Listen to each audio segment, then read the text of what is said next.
Hello friends, welcome to பசி ருசி புசி cooking channel.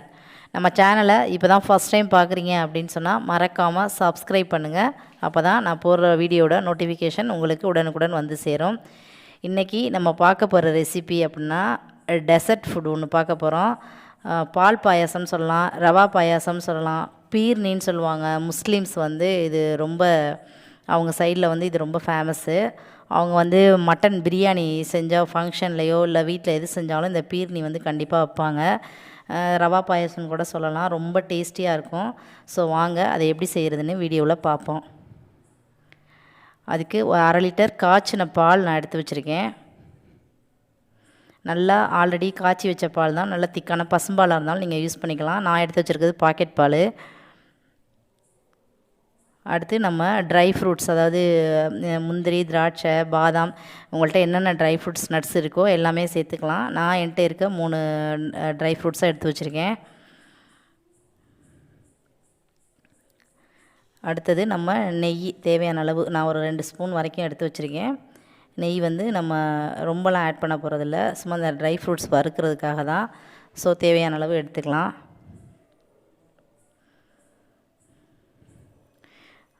அடுத்ததாக பார்த்தீங்க அப்படின்னு சொன்னால் மில்க் மெய்டு. இது வந்து ஆப்ஷனல் தான். இது கம்பல்சரியாக வந்து ஊற்றணும் அப்படிங்கிறது கிடையாது. மில்க் மெய்ட்னா ஒன்றும் கண்டென்ஸ்டு மில்க் தான். இது தேவைப்பட்டால் மட்டும் நம்ம என்கிட்ட இருக்குது, நான் எடுத்துக்கிட்டேன். ஆப்ஷனல் தான், உங்களுக்கு தேவை இல்லைன்னா நீங்கள் ரிமூவ் பண்ணிக்கலாம். ஸோ வந்து இதில் 1/4 கப் ரவை, அதாவது ஸ்பூனுக்கு வந்து ஒரு 2 டீஸ்பூன் தான் வரும்.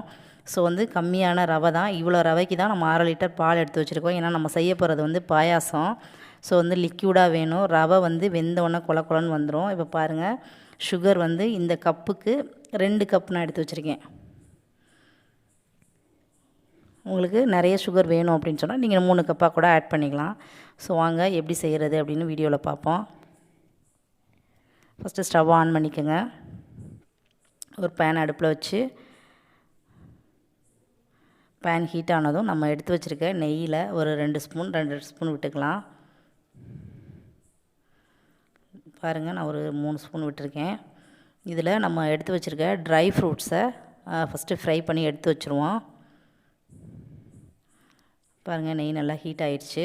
இப்போ நம்ம எடுத்து வச்சுருக்க ட்ரை ஃப்ரூட்ஸை அதில் நல்லா ஃப்ரை பண்ணி கொஞ்சம் கருகிராமல், கொஞ்சம் நெய் ஹீட் ஆனதுமே லோ ஃப்ளேமில் வச்சு லைட்டாக ஃப்ரை ஆனதும் எடுத்துருங்க. இந்த அளவுக்கு ஃப்ரை ஆனால் போதும். ரொம்ப கருகிடுச்சுன்னா நல்லா இருக்காது சாப்பிட. ஸோ இப்போ எடுத்து வச்சுக்கிட்டு நம்ம அதே பாருங்கள், நான் எடுத்து வச்சிட்டோம். இப்போ நம்ம அதே பேன்லேயே அந்த மிச்சம் இருக்கிற நெய்யில் நம்ம எடுத்து வச்ச ரவையை வறுத்து எடுத்துருவோம். ஏன்னா ரவை வந்து பச்சை வாசனை அடிக்கும் அப்படியே போட்டோம் அப்படின்னா. அந்த நெய்யில் ஃப்ரை பண்ணும்போது அந்த வாசனையே ரொம்ப சூப்பராக இருக்கும், ஃப்ளேவர் அருமையாக இருக்கும். பாருங்கள், நல்லா ரவை வறுபட்டோன்னா கமகமன்னு நல்ல வாசம் வரும். சும்மா ஒரு 2 நிமிஷம் நீங்கள் லைட்டாக ஃப்ரை பண்ணி விடுங்க. ரொம்ப கரியிராமல், அதிகமாக வறுக்கணுங்கிற அவசியம் கிடையாது. இந்த பச்சை வாசனை போகிறதுக்காக தான் லைட்டாக ஃப்ரை பண்ணி விட்றோம். ஸோ வந்து நல்லா ஃப்ரை பண்ணி எடுத்துக்கோங்க. ரவை வந்து இவ்வளோ தான் எடுத்துருக்கோம். நம்ம அந்த 1/2 லிட்டர் பாலுக்கு ரவை இவ்வளோ ஒரு ஸ்பூனில் தான் எடுத்துருக்கோம். நம்ம இதுவே அதிகம். நம்ம வந்து நல்ல தண்ணியாக வேணும் பாயாசம். ரவை வந்து அதிகமாக சேர்த்தோம் அப்படின்னா வெந்து கேசரி மாதிரி ஆயிரும். ஸோ வந்து ரவையை வந்து ரொம்ப கம்மியாகவே எடுத்துக்கோங்க. அதுக்கு தகுந்த மாதிரி நீங்கள் பால் தண்ணி நிறையா வச்சுக்கோங்க. இப்போ வந்து நான் தண்ணி சேர்க்கல, வெறும் பால் மட்டும்தான். இப்போ 1/2 லிட்டர் பால், இந்த பாலில் ஊற்றிட்டு அந்த ஜக்கில் கொஞ்சோண்டு கழுவி ஊற்ற போகிறோம்.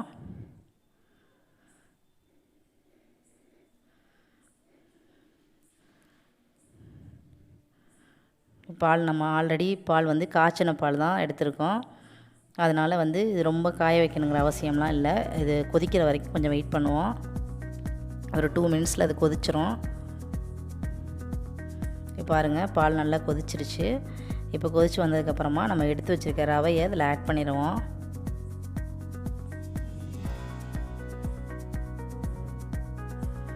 பாருங்கள், ரவையை போட்டோடனே அப்படியே திக்காகவே ஆரம்பிக்கும். ஸோ நல்லா கிளறி கொடுங்க. கொஞ்சம் கிளறாமல் விட்டுட்டிங்கன்னு சொன்னால் அன்னைக்கான அப்படியே கெட்டியாக வந்து உருண்டையாக நின்றுக்கும் ரவை. ஸோ வந்து நல்லா மிக்ஸ் பண்ணி விடுங்க. கொஞ்சம் நேரம் அந்த ரவை கொஞ்சம் அந்த வேகிற வரைக்கும் மிக்ஸ் பண்ணி விட்டிங்கன்னா அதுக்கப்புறம் வந்து நார்மல் ஸ்டேஜ்லேயே இருக்கும். பாருங்கள், இப்போ நான் அவ்வளோ பால் ஊற்றியுமே இந்த ரவை பாருங்கள் இப்போ திக்காக வந்த மாதிரி இருக்குது பாருங்கள். இந்த மாதிரி இருந்துச்சு அப்படின்னு சொன்னால் நீங்கள் இன்னும் கொஞ்சம் பால் இருந்தாலும் கூட ஆட் பண்ணிக்கலாம். காய்ச்சின பால் வச்சுருந்தீங்கன்னா ஆட் பண்ணிக்கலாம், ஒன்றும் ப்ராப்ளம் இல்லை. பாருங்கள் ரவை நல்லாவே வெந்துருச்சு. ரவை வந்து தண்ணி கொதிச்சோடனே போட்டோம்னாலே நமக்கு வெந்துடும். ஸோ பாருங்கள் நல்லா வெந்துருச்சு. இப்போ நம்ம எடுத்து வச்சுருக்கேன் இந்த கண்டென்ஸ்டு மில்கை ஒரு 2 ஸ்பூன் வந்து தண்ணி ஆட் பண்ணி அதில் ஊற்ற போகிறோம். இப்போவும் அது ஆப்ஷனல் தாங்க, உங்களுக்கு வேணும்னா நீங்கள் எடுத்துக்கலாம். நான் வீட்டில் இருந்ததுனால தான் அதை சேர்த்தேன். இது சேர்த்தா தான் டேஸ்ட்டாக இருக்கும்னு இல்லை, நார்மலாகவே இது ரொம்ப சூப்பராக இருக்கும். சும்மா செஞ்சோனாலே பால் தான் ஊற்றி ஃபுல் நம்ம செய்கிறோம். ஸோ வந்து ரொம்ப டேஸ்டியாக இருக்கும், சாப்பிட அருமையாக இருக்கும். நம்ம வந்து சேமியா பாயாசம், பாசிப்பருப்பு பாயாசம் இந்த மாதிரி தான் சாப்பிட்ருப்போம். அதிகமாக நம்ம ரவா பாயாசம் வைக்க மாட்டோம். இது ஆக்சுவலாக பீர்னின்னு சொல்லுவாங்க, ரவா பாயாசம்னு சொல்லலாம். பால் அதிகமாக சேர்த்துருக்கோம், ஸோ பால் பாயாசம்னு கூட சொல்லலாம். ட்ரை பண்ணி பாருங்கள், கண்டிப்பாக ரொம்ப டேஸ்ட்டாக இருக்கும். இப்போ நான் அந்த கண்டென்ஸ்டு மில்க் அதில் சேர்த்துட்டேன். நம்ம வறுத்து வச்சுருக்க ட்ரை ஃப்ரூட்ஸ் எல்லாம் அதில் சேர்த்தாச்சு. ஸோ நம்ம பாயாசம் வந்து ரொம்ப சூப்பராக ரெடி ஆயிடுச்சு. அவ்வளோதான், சிம்பிளான வேலை தான். ஒரு அதிகபட்சம் ஒரு 5 நிமிஷத்தில் நம்ம அருமையான ஒரு பாயாசம் ரெடி பண்ணிட்டோம்.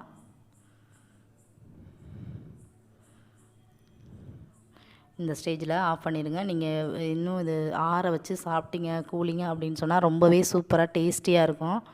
ஒரு அருமையான ஒரு ஸ்வீட் இது. கண்டிப்பாக எல்லோரும் ட்ரை பண்ணி பாருங்கள். உங்களுக்கு இந்த வீடியோ பிடிச்சிருந்தா லைக் பண்ணுங்கள், ஷேர் பண்ணுங்கள். செஞ்சு பார்த்துட்டு எப்படி டேஸ்ட் இருந்துச்சுன்னு கமெண்ட் செக்ஷனில் கமெண்ட் பண்ணுங்கள். தேங்க்யூ ஃபார் வாட்சிங்.